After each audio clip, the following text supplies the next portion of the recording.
welcome to Charmed Life, a radio show discussing spirituality, magic, and the unconditional love of the universe. Thanks for tuning in. And I'm your host, Tricia Carr, and I mean, we're already super excited, like giggling into the show. I have to warn everyone who's listening that you might need to cinch up your belt because your pants might fly off with how much excitement is packed into this episode of Charmed Life. Before I start to welcome the excitement on, let me remind you that you can subscribe, like, share, comment, and review the podcast on iTunes or Spotify or iHeartRadio or however you get your podcast. I would love it if you would leave me a review. Do 5 stars and say yes if you want, or you can actually leave something that is really from your heart. I would really appreciate it. Helps that whole algorithm thing get boosted, which really is energy expanding. That's the thing. Zuckerberg thinks that he has something to do with it, but we know it's just our hearts connecting, and that's why it's happening. And then, of course, you can find me on YouTube. We get together there as well, and that is youtube.com/Tricia Carr. And I post other things there in addition to this broadcast as it is archived. You can watch it live on my website, TriciaCarrCharm.com, in the podcast area, where you'll also find my one-on-one services and my Mystic Arts Academy. And that's it. I can't believe I actually got that out. Whew.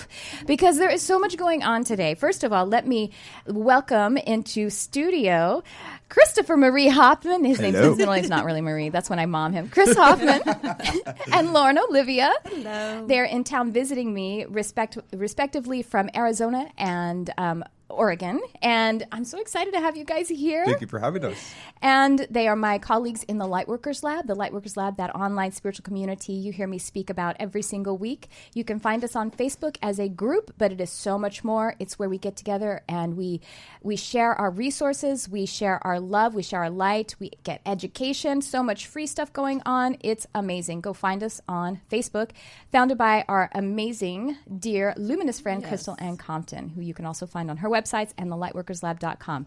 And most luminously coming on the show today, I am beyond honored and thrilled.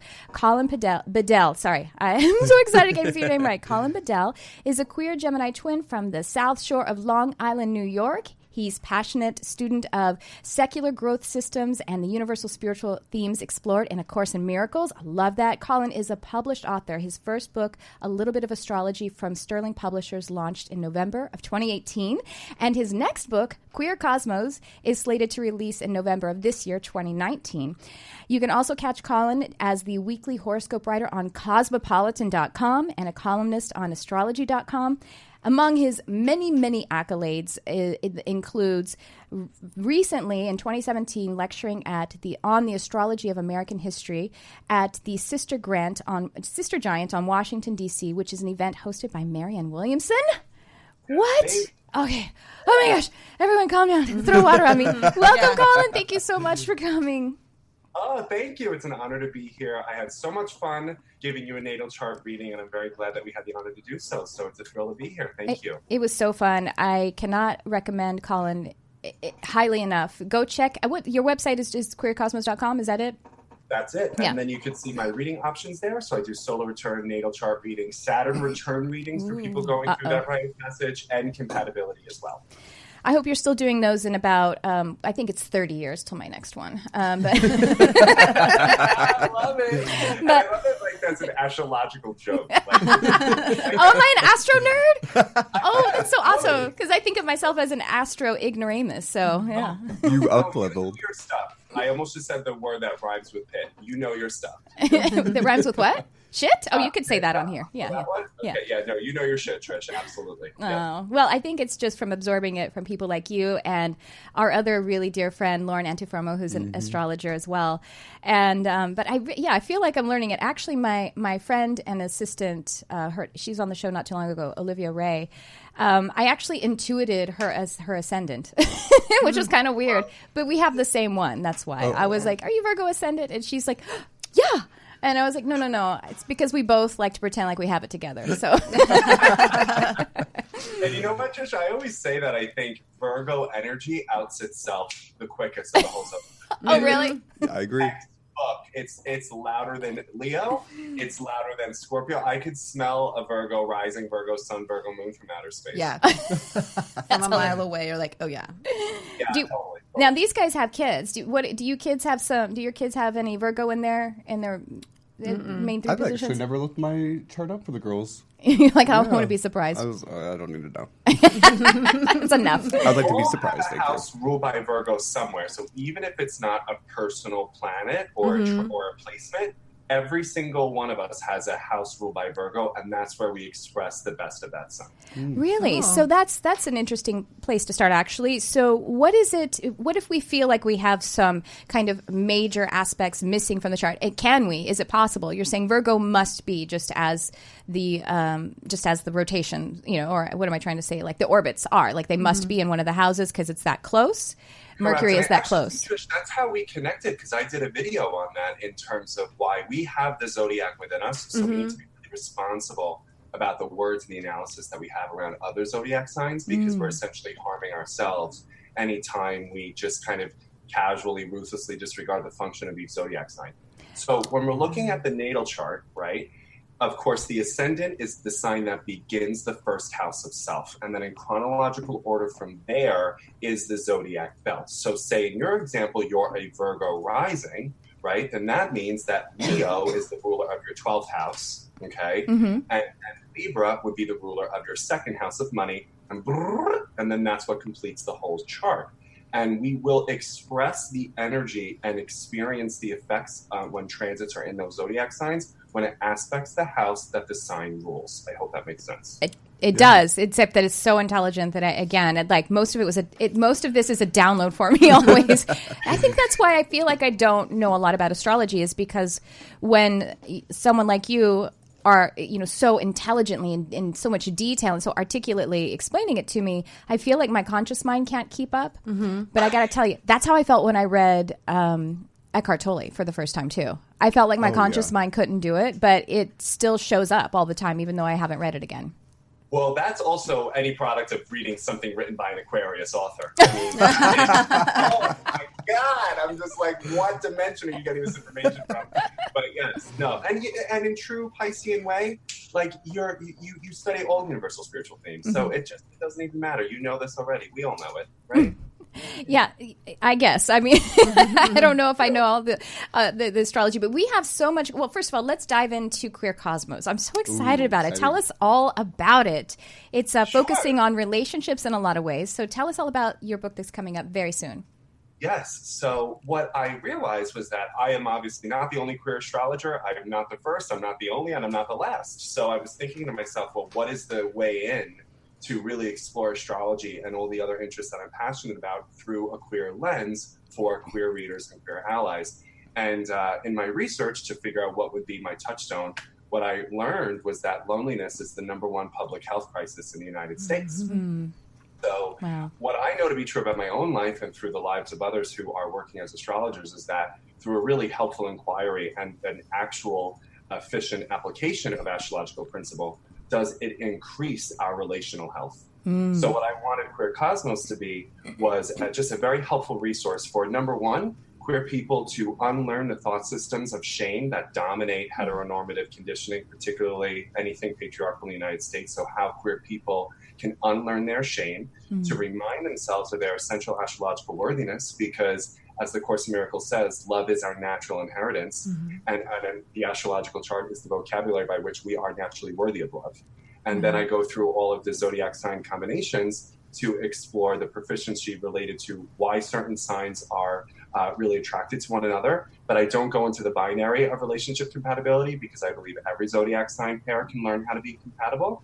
And I kind of discuss my favorite relationship theorists from John Gottman, Marianne Williamson. I go over Harville Hendricks as well in terms of what they say around relational proficiency. Wow, that's amazing. We can all say it. We all love Marianne, right? Oh, yeah. Marianne for president. Oh my God, I know. And she's a Cat Moon too, Trish. She is? No way. I didn't know that. No wonder. That's why she takes no shit. I mean, when you see her in those lectures, my friends and I call it the WW Smackdown. She's like, oh my God. But yes. Do we think she has, she doesn't. She got 1%, so she can actually join the debates. But, I don't think that we're quite ready. But I think it's a step forward, right? I don't think, not we, but, you know, the collective we of this nation. Well, Yeah. I think two things. Well, actually, I want to say two, not to be name pluggy, but because she's a part of it. She's actually writing the forward to Queer Cosmos. Oh my gosh. I feel like Wow. I was going to ask you like how well you know her, because I felt like you know her. Very well. She's been such an influential and helpful figure to me. We met actually at the Sister Giant conference, and I just really kind of thanked her for what her influence was, because before she was on Oprah and extremely famous there, she was actually counseling gay men who were dying of AIDS in the AIDS Yes. crisis. Yeah. I know that. Yes. And I think we all often get blindsided by how successful of an author she is, and forget that she had almost a decade's worth of like really helpful activism work when like life coaches and spiritual seekers, like there was no niche for that. Yes. So that's where our relationship began. And I do think that the country is ready to hear aspirational principles in politics. And she's going to be on the debate stage. So I'm thrilled for her. That's I know. amazing. The thing that I think that, you know what I realized though, so far, but I think this is being burned down, and her prominence in this potential race and everything is certainly helping it, is that the wonderful thing, one of the wonderful things is she does have source material, A Course in Miracles, that she works from, and that she even teaches that in her course for, you know, teaching the teachers, that's really important. Have source material, and then of course you riff on it. You know what I mean? Like that's how you actually become a scholar, is by first learning a source material of some kind or of many kinds, and then contributing, and that's what a scholar is. But I feel like we don't even like the presidents that we pick, they're not even like real evangelical Christians. Like we wouldn't even pick a president that talked about the Bible as much as she's mentioned her source material. You know what I mean? So that's the thing that I think that, but I think that's again burning some of that down. I think being able to move forward this awareness is going to be so helpful. And maybe, you know, for the perhaps religiously conservative Christians, she can speak a language to them that they understand, whereas they would not necessarily feel any kind of passion for a Democratic speaker. Well, yes, I know that's true. However, the thing is, we have this whole disease about wanting to watch, you know, something like being blinded by what she's currently saying, by the fact that she has a book that's based on A Course in Miracles, and be like, what's that devil stuff? You know what I mean? Like that's the thing that I think is that's unfortunate about the current climate. But I think it's moving that storm away with her work. Yes. Yeah. So I'm proud of her. I think this must be a huge risk, and she's thought about it for years. We spoke about it in like 2017. Oh well, good. So whatever. Me too. Yeah. Like, go ahead.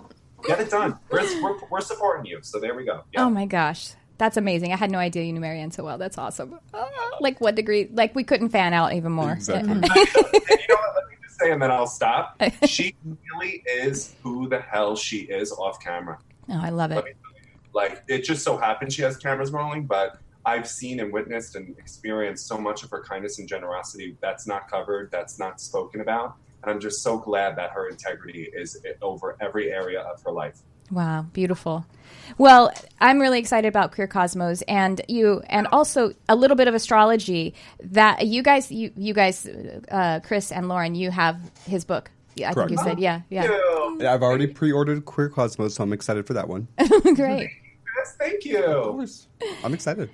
And a little bit of astrology. Tell us a little bit about, for folks who haven't purchased and read this book, what were some of the topics and amazing concepts that you talked about?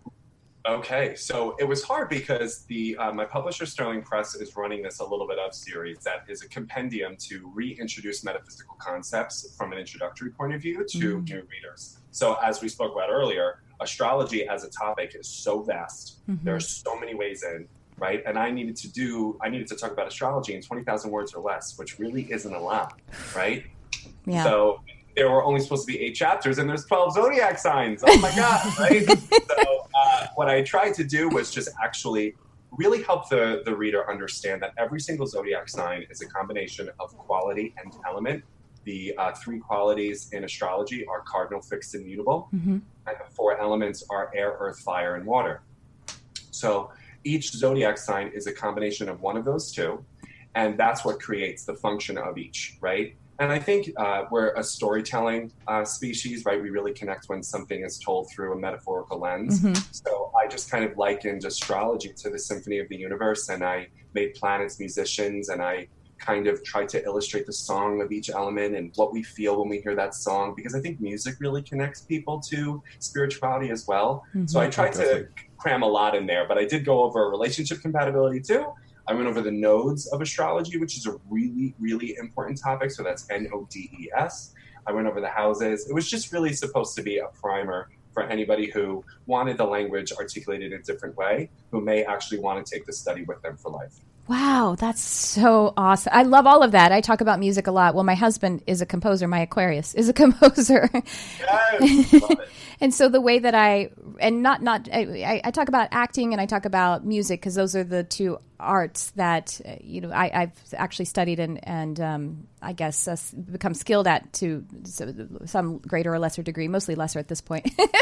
But they're the disciplines or the art forms that I actually relate to. So I talk about them a lot. And with my husband, as I went through this opening and what the heck was she up to after we'd been together for 8 or 9 years or something, and that I explained it to him that the intuitive expression is the same as the creative artistic one. So when you are needing to create a new melody or a new piece, you sit down and you clear your mind, and it comes from nowhere to somewhere, and that's it. It's the same process, exact same process. So I love that you compare, and it's called The Universe after all, one song. Oh, beautiful. Oh, my, Trish, I love everything about what you just said. I couldn't co-sign it enough, not just because we're Cat Moon sisters, okay?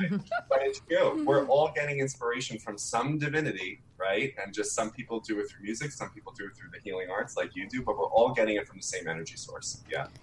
All right. Now, I'm going to digress a little bit and say, tell us about your journey, because I really don't know about how you came into this amazing life that you're creating. Oh, well, so I've always loved astrology.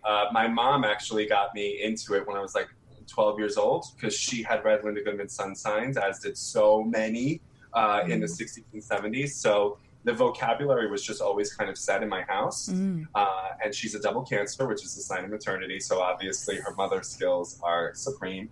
And then she actually gave birth to a pair of Gemini twins, because I was born during Gemini season, and I have a twin sister named Courtney. Oh, so, my gosh, that's amazing. Yeah, so our family was just sort of like, wow, there could be something to this, right? So it was always just a hobby. It was something that I loved studying and learning, and throughout the vast majority of my 20s, I was just talking about it because I loved it. I really had no ambition to become an astrologer one day. I just couldn't help myself by talking about it.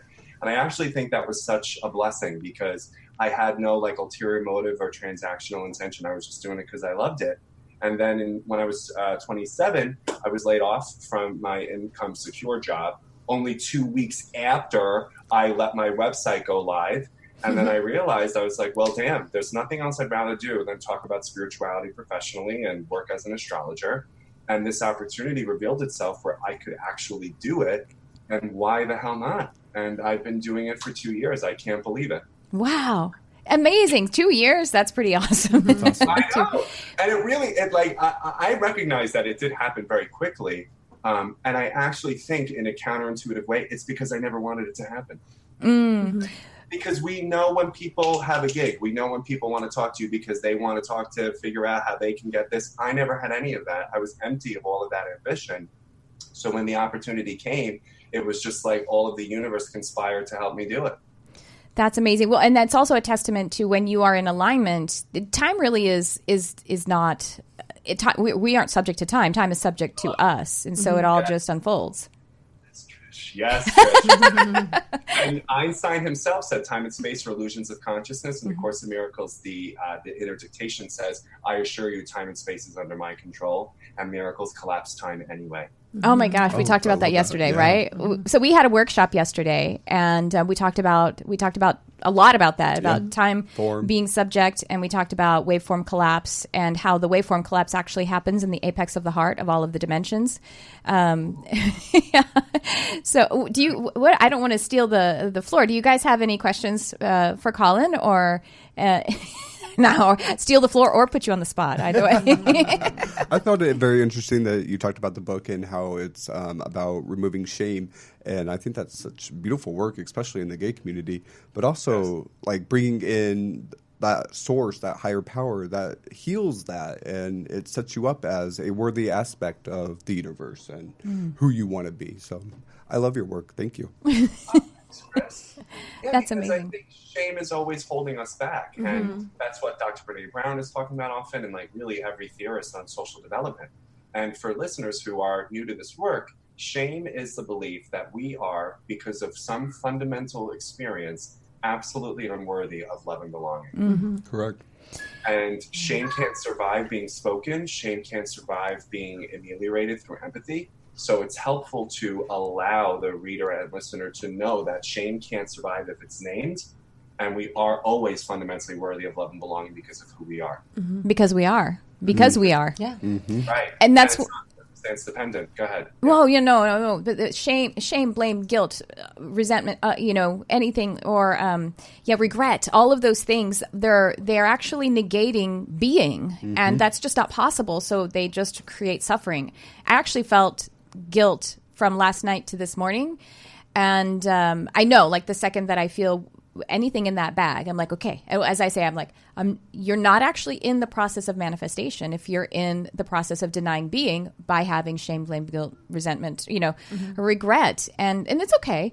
So this morning, because I just had some mistakes go on with technology and everything yesterday, and look at you, Chris loving on me with this face. She's so silly about it. And well, I mean, but I can understand. Well, yeah. It was a big deal for me. So this morning, as I went into my devotional session, I was like, how do I, what's the thing? What's the antidote? Tell me what's the deal. And it was just grace. Grace was the way that I could actually begin to move out of the guilt or regret or whatever it was. Just give yourself grace. And I came to tears. Yeah. But it's true. I mean, grace is part of that compassion and giving self-compassion. And when you're putting that towards yourself, you see mistakes in a different light, you know. Actually, I should say, we do have the phone lines open, right, Kurt? Okay, 323-524-2599. If anybody wants to call in, and if you have a question for our amazing guest, Colin, or, of course, Lauren or Chris. Lauren, what about you? Now, you are a Gemini, and so we're around your birthday time right now. Yeah? A few weeks into my birthday. Yeah, exciting. I'm and so how's it been for you? So excited. How's it been for you as a Gemini? Do you miss your twin somewhere out there in the world? I love it. I absolutely adore being a Gemini, and I embrace it. I totally embrace it. My mom's a Gemini, so I'm very I'll fly that flag, unapologetic. You don't have any Gemini shame. No, I don't. No shame game. No. And so, Which is hard because the internet throws us under the bus, Trish. I don't want to play. It's true. All the time. yeah, like it's duplicitous or two-faced or something. Every time I tell somebody, they're like, oh. Are we friends? No, we're not friends. Yeah, and it's like, good. Thanks for letting me know from the word go. So I'm not going to waste my time. Yep. And also, I just think people are afraid of change. I think people are afraid of uncertainty. Yep. I think people are also afraid of verbal communication, Yep. which is Gemini's bailiwick. Yeah. I just shared a video that said the scariest sentence anybody could ever hear is "we need to talk." And Yeah. that sentence is introduced by Gemini. So no wonder everyone throws us under the bus because we terrify people with these experiences all the time. Well, I actually didn't realize, again, astro ignoramus, I didn't realize that each of the signs were a composition of two of the elements. And One element and a quality. oh, an element and a quality. Oh, cardinal, fixed, or mutable. Got it. Oh, okay. So I'm Pisces, and so that is mutable in water, obviously. Beautiful, yes. And what's beautiful is, unfortunately, surface level astrology can say, oh, so Trish, you should hang out with the other water signs because that's why you guys get along just fine. When actually, I think that the modalities or the qualities do really well together. So Gemini, Virgo, Sag, Pisces, right? Aries, Cancer, Capricorn, Libra, and then Taurus, Scorpio, Leo, and Aquarius are the fixed signs. And they have a wonderful synergy together. And then the nuance becomes when they express the element. And it's beautiful. It's I that's my favorite way into astrology. I think it's a helpful little skeleton key. And all you need to do is even look at the birth season as well, like Pisces as a mutable sign, right? Yeah. That's when winter becomes spring. And there's no juxtaposition on Earth quite like death and rebirth. And that's Pisces, right? Yeah. We could just see what's happening in the state of the world. And that's how you really understand the function of your quality and element. And so that's really fascinating to me because since there are 3 modalities, but 4 elements, and so there's a lot of overlap. There is necessarily overlap there. I mean, I always think of, maybe because I am Pisces, I always think of water, no matter what, as mutable. You know what I mean? Like it flows, it's mutable. But I guess that's not true. I mean, is Scorpio mutable or no? What is its modality?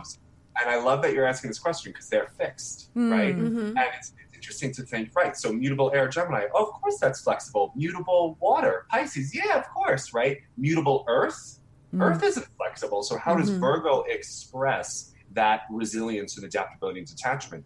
How does Scorpio, as fixed water, concentrate this element of malleability into a particular thing, right?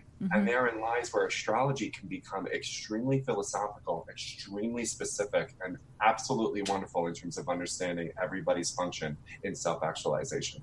Well, I'm so elemental. That's my whole jam. So, but I can feel that. And we actually talked about that in my reading because I have a Capricorn moon, and you actually asked me, how do I feel about Capricorn? How do I feel about Earth? And I said, I don't think Earth is rigid. I think Earth is like womb energy.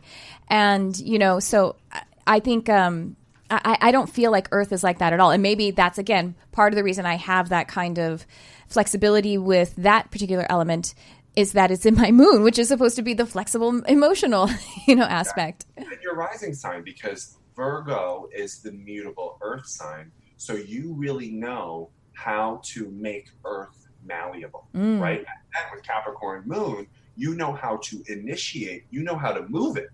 Right? So you have 2 of those earth elements, whereas Taurus knows how to preserve Earth and embody Earth and protect it.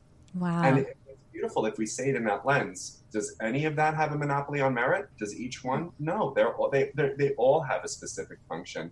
And that's what astrology gives us the permission to understand, is that each and every one of us have a specific set of gifts and abilities, no more or less important than anybody else's, that are used in service to contribute to the healing of the world. Oh my gosh, so beautiful. I could listen to you all day, right? I love that. So for folks that aren't they don't really understand what we're talking about so far as the modalities are concerned. So mutable means flowing, and actually mutability that means that you're transcendable too. Yes. Yeah. How else would you describe the modalities? Sure. So we'll go in order, right? Okay. So cardinal initiates the zodiac. So that's Aries. Okay. So cardinal signs are leaders, they're pioneers, innovators, disruptors. They have a very appropriate license to be moderately self-referential, meaning they have to look through the lens of like what I want, what I need to do, what I have to give, where my boundaries are, because they represent like autonomy in a beautiful way, right? So those are Libra, Cancer, Aries, and Capricorn, right? And each one initiates what the element represents. So Aries initiates identity, Cancer initiates belonging, Libra initiates relationships, and Capricorn initiates structure. And then we have the fixed signs, which are all born during the peak of a season, the dead of a season, the fullest expression of it. And they're meant to embody and protect and really demonstrate the most beautiful, purest form of those elements. So Taurus represents fixed earth, which is why they're artistic, aesthetic, beautiful, sensual, pleasurable, right? And then Leo is fixed fire, which is July, late August, of course, the peak of summer. Leo representing fixed worthiness, fixed courage, fixed creativity. And then we have Scorpio, which is fixed water. So they actually, I think, demonstrate what erotic intelligence is and how they can concentrate water as a symbol for truth and transformation. And then Aquarius represents fixed convictions, the ideas that stand the test of time and are applicable beyond the personal, right? So just complete impersonal convictions. And then last but not least, we have immutable signs. So those are born while seasons are in transition. They know when things need to end. I say that they minister to the dying and they midwife the new. They let seasons go and they introduce new ones, right? So Gemini, as mutable air, initiates the welcome to summer and the sharing of communication and ideas and the exchange of information. And then we have Virgo, which introduces the end of summer and the beginning of autumn, which introduces service and saving our resources, right? Because in August, September, agricultural communities needed to preserve what grew to last the winter, which is why Virgo knows how to make Earth last a long time, okay? And then we have Sagittarius, which are born between fall and winter, and they, as mutable fire, are here to disseminate wisdom, If you're talking to a smart Sagittarius, everything that they say is applicable to every single person. They uplift everybody. They uplift all resources, opportunities, and expressions to divine right order because they're highly educated and optimistic, which is a value that never goes out of style. And then Pisces, of course, as we said, is winter into spring. So they are that which needs to be spiritually surrendered and also make space for unconditional love as much as possible. Oh my gosh. Well, that was a masterclass. Do you guys like? Sorry, did I talk too much? Are you kidding me? No, That's perfect. We're trying to not talk. Yeah. I just don't want to. All of it, but you asked, so I was like, let's do all of it. So now we No, I love it. Seriously, I'm going to go back and I'm going to take notes, and I encourage all of the listeners to do that. That was beautiful. I thank you so much. And did you guys like hear all of your loved ones in that? You're like, yes, Oh, yeah. absolutely. Yep, I know. I'm Aries. I was too focused on myself. That started it, and so he like blanked out. He went, did give you license for, right? he flatlined. That's amazing. Well, we actually have a caller, and I know who this caller is because I can see who it is. I know that phone number. So let's welcome her onto the show. This is Lauren, isn't it? Lauren Antifermo. Hello. Lauren! So I've already told Colin all about you, and Lauren is going to be having a reading with Colin pretty soon. Ooh. But you too. Oh my gosh, what's going on with you, Lauren? Thank you for calling in. Oh my God, I'm so starstruck right now. Colin, I love you. Right? Fangirl. Well, I couldn't resist the chance to call in. And hello, my lovelies. Hi, Lauren. Hi, Chris. Hi, Tricia. Thank you. Love you, babe. All right, so I do have a question. So I'm currently going through a Neptune square Neptune transit, and it's in like my first house. I'm natally in my 9th house, and now Neptune in my first house. And I can't wrap my head around like how that affects me or what that means for me. And I was wondering if you could help with that kind of, defining or help me translate what that would mean for me. Yes. Okay. So Lauren, Neptune and Sagittarius, right? Obviously, is where your Neptune is. Yep. Yes. Yes. Okay. So, and the transiting Neptune is in your first house. So you're Pisces rising? Yes. Excellent. Okay. So Neptune transits, like them all, are always asking us for radical integration.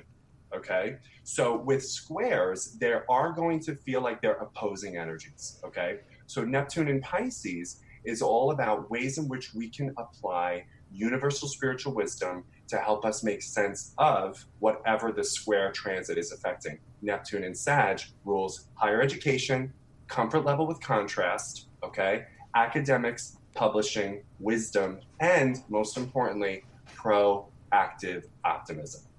Okay, so let's think about how a Neptune square Neptune transit can help you proactively assume positive intent about circumstances, situations, events, and relationships so that you can allow yourself to achieve self-actualization.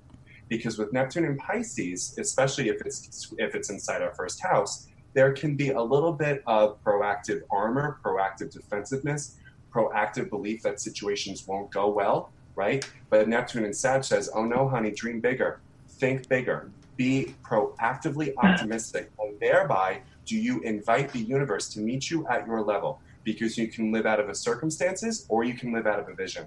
And Neptune in Sag wants us to live out of a vision, proactively so, with hypothesis of kindness, theories of generosity, and proactive optimism, so that our lives can operate at peak performance. Does that make sense? Oh my God, beautiful. Yes. It's hard. I'm definitely feeling that square. And I'm like, why do I feel so up? So yeah, it's definitely both that I'm feeling. Sometimes really, really optimistic, and sometimes like nothing is going to work out. So that makes so much sense. And you really put it in a way that I can now really, when I go through those periods, see what is needed at that time. Thank you. Oh, my pleasure. Because and let's be clear, Neptune transits are always going to confuse us. So this is the welcome to the party. This is how it works. So I'm glad that you're asking me the critical information. But I think because Jupiter's in Sagittarius right now, so it's either already made its conjunction to your Neptune or it's about to, I want you to lean more heavily on proactive optimism with the help of Jupiter in Sagittarius. I think the world desperately needs people who are not necessarily invested in the outcome, but absolutely invested in the effort of an optimistic outcome.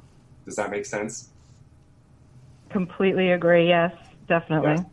Yes. Do you want to share? So what I'm trying to do with my own work, with with what I do for a living, is trying to, what I want to put out there, and then I do, but then internally I have this struggle, like, oh, nobody's hearing me.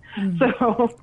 And that's Pisces, because remember, Pisces energy is so not of this world that it's in like otherworldly dimensions. So sometimes if it's left ungrounded. Yeah, I'm a Pisces sun too. Oh, there you go. So is your sun in the 12th house or the first? The first. Okay. So essentially then sometimes with Pisces energy, if it's left ungrounded, it's just making up conspiracy in your head. Right? Because you're so not even in the physical world that you're like, whoa, way out into other dimensions, which is fun and beautiful and lovely because it makes you creative and empathetic and generous. But every once in a while, you want to ask yourself, like, well, wait, do people see me? Maybe they do. Am I just making up a story in my head? Right? Let me proactively introduce optimism as an essential value so that I can be skeptical of the thoughts that give me stress. Ooh, that's good. Are you speaking to this Pisces right now, right? Right? Yes. So, oh my God. Lauren's probably rolling her eyes out there. She is right now, going, I've been telling her. These Laurens, by the way, Colin, these Laurens are best friends. Well, we're all best friends, but yeah. I love it. And there we go. It's mutable magic. We got two Geminis, two Pisces, the lone Aries, of course. Is Really special. always. And that's how this energy works. But no, Lauren, the Neptune transit is just here to help the way that you think about thinking and experience. And you really want to ground yourself in utilizing optimism as a practical value. I think it will really help your life. Wow. Ooh, Thank Lauren you Permo got so called much. out. Oh my God. Shut up, Chris. Love you. Yeah. Wow, so amazing. That was really beautiful. Thank you, Colin, so much. And thank you, Lauren. Oh my gosh, I love hearing you. I wish you were here right now. So awesome. Well, thank you so much for calling in, Lauren. And do you anything else you want to share, Lauren? No, just thank you so much. And thank you, Colin. You're one of the people that I follow and get really inspired by. And I love you, Chris and Lauren and Tricia. I love you. I love you. And that's it. So much beautiful love. I love my Pisces people. You got to know. I go so hard for my mutable brethren. So keep shining, baby. Thank you. Lauren and I are the only Pisces we have in our lives that we like. Yeah. It can be a handful. That's true. But I love them. They're so sweet. I know I think they created a whole whole category of mood disorders called bipolar, the cluster B, the borderline, all of that cluster B stuff. I think that's really just Pisces. Really just sick. People who write the DSM and be like, listen, we are astrologers and spiritual seekers. Just want to let you know it's inaccurate. Okay. Yeah, it'll be the DSM-7. They're on 5 right now. They're not ready. You probably could. When Cat Moon is like up there with her facts straight and she's coming for blood, like if anybody can convince them it's you, I'll just stand behind and give you the approval. Oh, well, you Cat Moon too. We'll be up there tag teaming. I know, passing the baton. I love it. Oh my gosh. Well, thank you again, Lauren. So awesome to hear your voice, and thanks for calling. I was like, yeah, please call in because you're going to ask some nerd question and we're just going to be able to bathe in it. Fair houses. Yes, let's go there. Love it. Let me keep you on my toes. Good job. Thank you again, Lauren. We'll talk to you soon. Thank you. Bye.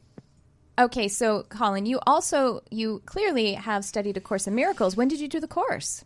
Yes. So I was introduced to it in 2013 during my Jupiter return. So if anybody's familiar with astrology, it was when transiting Jupiter returns to my natal position, which is Gemini, Jupiter and Gemini. And I was introduced to it because I was on YouTube after a really bad breakup and I prayed for some help. I never prayed out loud before, but I was just like, if anybody's up there, help me. Aww. And then the next thing I know, I'm watching Marianne Williamson on Oprah talk about forgiveness. And I was like, who is this woman? And what the hell is this book she's talking about? Yeah. Right.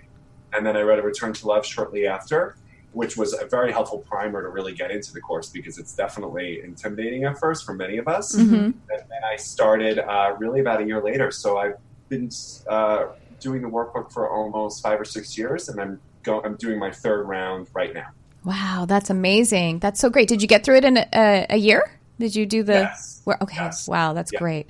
Yeah, Yes. I mean, it's I'm gonna be starting it sometime. It's what you do, like, you have this primer with it, because like the first time I ever opened it and I read the first like paragraph and I was like, all right, I got to sit with that for 6 weeks. Exactly. I don't know. Sometimes you really do. Go ahead. Yeah. I was like, yes, that's everything that I don't know why have they even written more in this book actually either. That's everything. And it literally says, I love it. Therefore, the course can be summed up very simply in this way. Nothing real can be threatened. Nothing unreal exists. Only love is real. Herein lies the peace of God. That's it. Seriously, like that's it. Just bask in that. Yeah. And any questions? Right? No, didn't think so. No, just kidding. Right. It's crazy. And after you do the course, well, I mean, actually, at any point, you can definitely use it as an oracle. Just flop it open, and there you are. Spirit will direct you. Your inner being will direct you to exactly what you need. So, do you do any teaching on it, or is it just for your personal growth and work, or is it just woven in?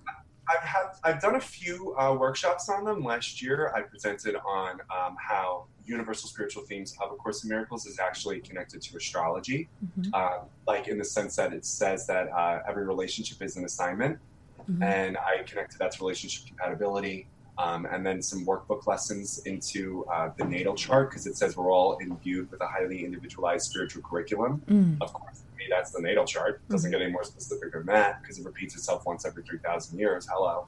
So I've done that, and I've done a few workshops into the basic principles of it, just for people who wanted to learn more but have never had the opportunity to just have it summarized. So yes, and I'd like to work in that capacity more. I'm really blown away by how much it resonates with people to this day. I'm so glad that it does.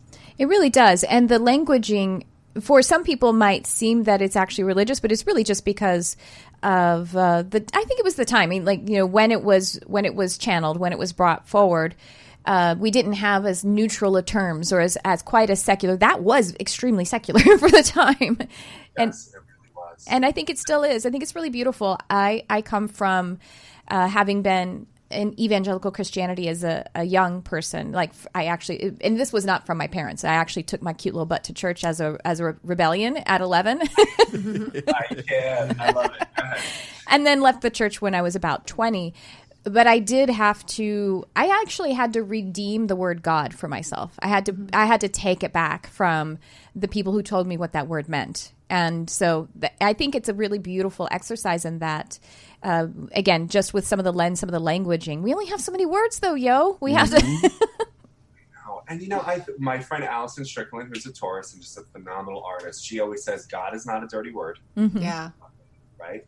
And I also think, too, for any kind of progressive seeker like you, or anybody who identifies as queer, we really want to be the ones to say, okay, we understand the racket against this word, and let's actually discuss a different meaning.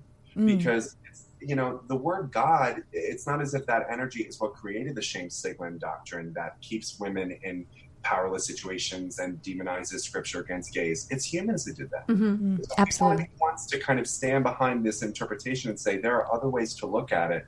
And the Course does use the Trinitarian symbolism in non-traditional ways, which is why I felt comfortable with it.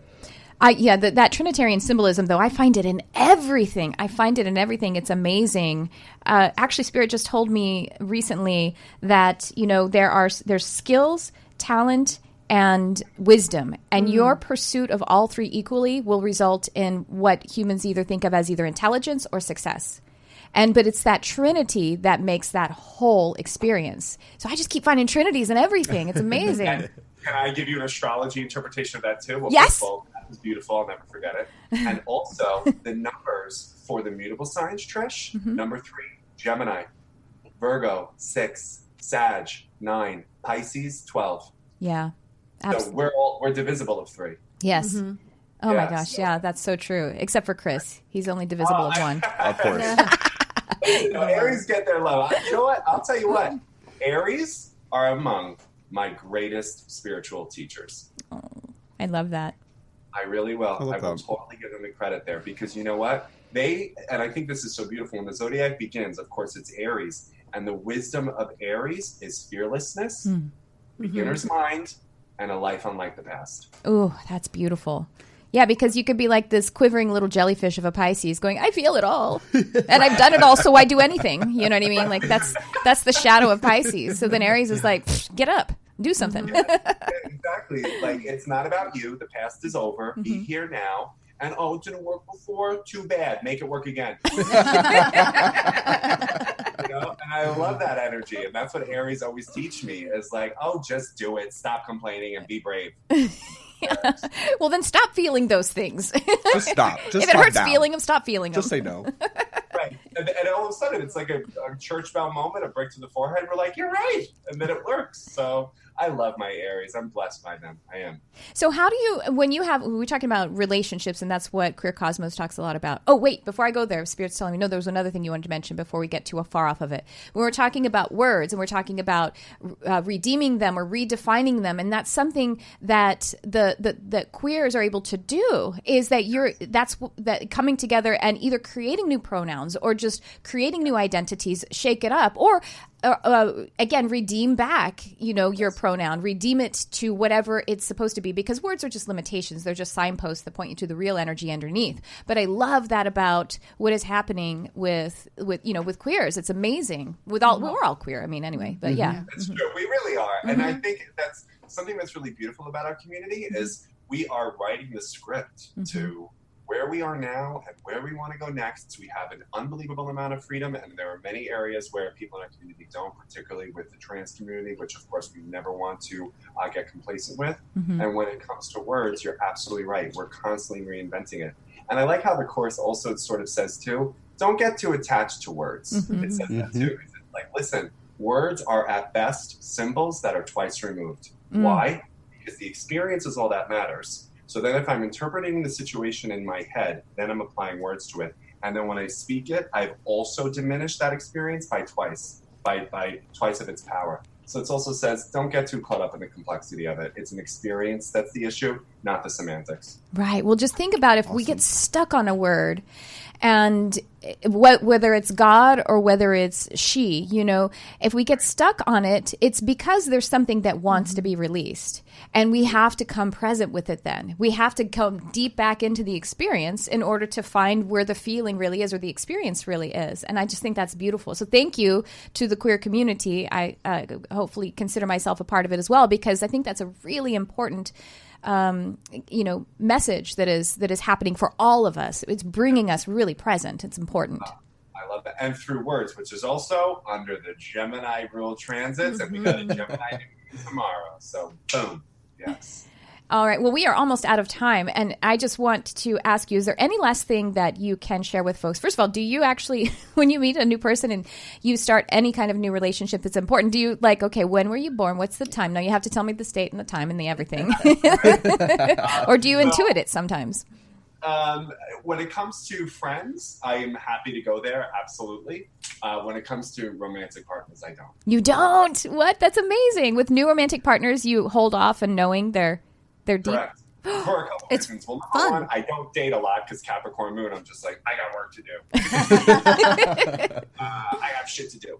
But if I'm interested, I do not, because I don't want to be this person's astrologer. I ultimately want to be their partner one day. And if we fuck up that boundary too early, then it's going to be very hard to pivot back. So I don't ask. I don't care. If they want an astrologer, I'll give them referrals, but I'm not your astrologer. I'm your man. Oh, I totally agree with that. But I was just wondering, if you want to understand that so you could understand the other person, you know what I mean? Where they're coming from. But you don't really necessarily need it. Again, you can intuit it. You can listen. You can ask questions. So, yeah.